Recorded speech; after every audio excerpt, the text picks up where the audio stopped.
ఆదిలాబాద్ రాజకీయాల్లో కీలక పరిణామం చోటు చేసుకుంది. కేఎస్ఆర్ ఫౌండేషన్ అధినేత కంది శ్రీనివాస్ రెడ్డితో రాహుల్ గాంధీ టీం చర్చకు జరిపింది. ఈ సందర్భంగా కంది శ్రీనివాస్ రెడ్డిని కాంగ్రెస్లోకి ఆహ్వానించారు. అయితే మహేష్ రెడ్డి బీజేపీలో చేరిన నేపథ్యంలో కందిపై కాంగ్రెస్ అధిష్టానం ఫోకస్ పెట్టింది.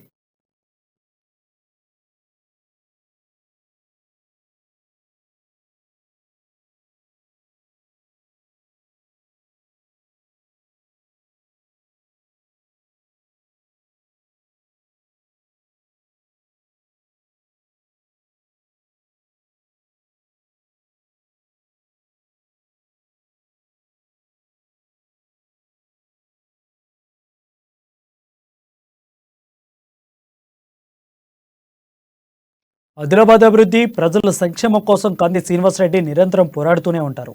ఎవరైనా కష్టంలో ఉంటే నేనున్నానని వారిని ఆదుకుంటారు. ప్రజలంతా కంది సీనియర్ లాంటి ఎంతో అభిమానం చూపుతారు. తమను నడిపించే లీడర్ నువ్వే అంటూ పోటీ చేస్తే మద్దతిస్తామంటున్నారు.